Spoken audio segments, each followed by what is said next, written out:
Hey everybody, and welcome back to another Crackin Packs video. I am your host, MrBevers. That's right, we're back again with 3 more packs of Core Set 2013. Just an old core set that I had kicking around. I bought a box of this, I don't know, probably about a year and a half, 2 years ago. The reason was because I don't have a lot of this in my binder. My binder currently is an old 3-ring binder. I am planning to move everything over to like the Ultimate Guard zip up folios, so chances are I'll probably move that binder to one of those as I do this series. The idea here is that we're opening up packs trying to complete the set. This is not a thing that I recommend for anyone to do. Definitely not a thing that you should be doing. Live vicariously through me if you're interested, or if you want to complete the sets yourselves, buy the singles. It's the easiest, cheapest way that you're going to get the full set if you're trying to collect sets. Always buy the singles. If I had bought singles, my sets would all be complete already, and I would have spent way less money than what I have. But part of the fun that I enjoy about Magic is opening the packs and seeing what you get.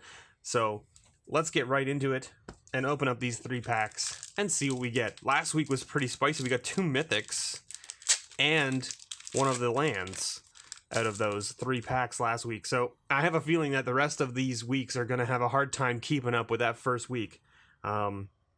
But we'll see what happens. So we've got Naturalize, Pillar Field Ox, Turn to Slag, Prey Upon, Timber Pack Wolf, Canyon Minotaur, Giant Scorpion, Windrake, a Johnny's Sunstriker, and then we're into uncommons here, and the first uncommon is Sleep. Then we have a Duskdale Worm, and a Revive. Then our rare from this pack, Sands of Delirium. Good old Sands of Delirium. Target player puts the top X cards of his or her library into his or her graveyard. And did we get a foil in this pack? It feels like we have a foil in this pack. Little ad card there. Gorgeous looking forest, by the way. That forest looks gorgeous. And then there's a foil here. Ah, we did get a foil. Foil Captain's Call. Very cool. We'll take it.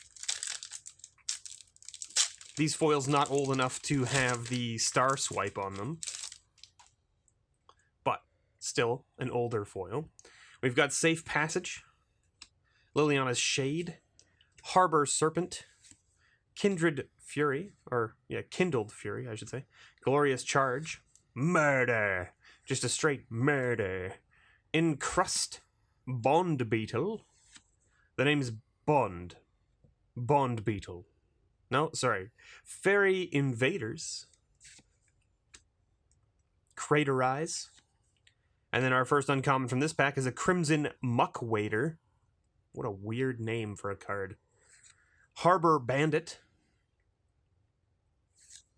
Phyrexian Hulk. Good old Phyrexian Hulk. Just a nice 5/4 artifact for 6, right? Who doesn't like that as an uncommon, right? Sphinx of Uthun. Uthun? I think that's how you pronounce it. Uthun? Or it's 2 U's, so it's like Uthun.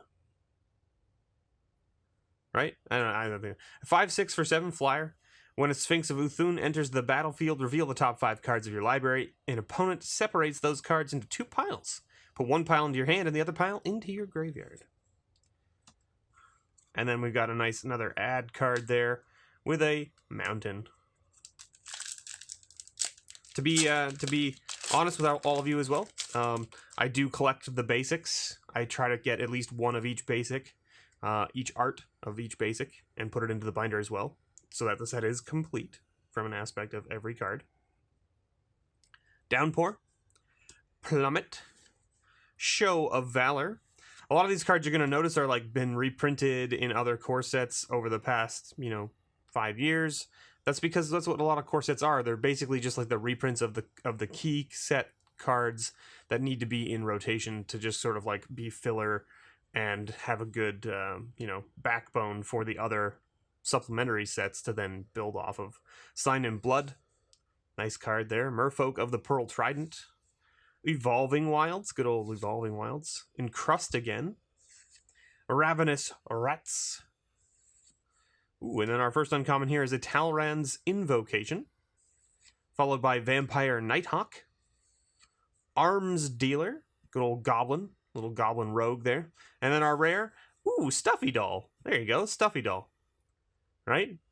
So, as Stuffy Doll enters the battlefield, choose a player. Stuffy Doll is indestructible. Whenever Stuffy Doll is dealt damage, it deals that much damage to the chosen player. Stuffy Doll deals 1 damage to itself. So it's basically like the Brash Taunter of the old days, right? And Brash Taunter is now being, is basically like a goblin mono red Stuffy Doll, right?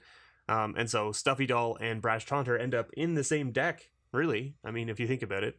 Because if that's your game plan, is to basically just have a bunch of things that are indestructible, chump blocking the big things that your opponents are swinging with, and then dealing the damage back to their face. That's what this is all about. And then we've got a ad card. A nice island there. Very cool. And then a foil. We've got a foil here, too. Foil rare from this pack. We've got the Zathrid Gorgon, which is a Death Touch, 3/6 for 6. That says... pay 2 and a black and tap. Put a petrification counter on target creature. It gains Defender and becomes a colorless artifact in addition to its other types. Its activated abilities can't be activated. Cool. Cool. So we got 4 rares this week, not too bad, and 2 foils. All right, not too shabby. No, probably doesn't crack the double mythic land from last week. But it's not a bad week. Not a bad week. 4 rares, 2 foils. I'll take it. Thank you so much, everyone, for watching. I hope you all enjoy. Stay tuned for this series. At the end, we will do a recap. I know some people left a comment last week and said, maybe you can give some updates throughout the series. I don't think I'm going to do that. And the reason is because I like to keep all of the cards I open into essentially a fat pack box. And I keep them all in there. And then at the end, once I've done opening everything, I go through them all and I put in what I am missing from the set into the binder, and then I sort the rest out into essentially the other collections that I have, like bulk or rares or things like that, and stuff that goes out to my patrons and things like that. So all of that kind of happens at the end of the series, and so rather than do it piecemeal and maybe lose some cards or lose track of what's where and where things have gone and have I put stuff in or have I not put stuff in,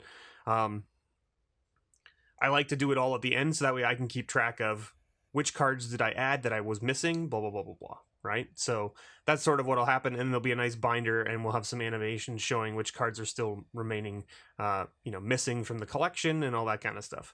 So thank you so much, everyone, for watching. I've been your host, MrBevers, and as always, may your pulls ever be better.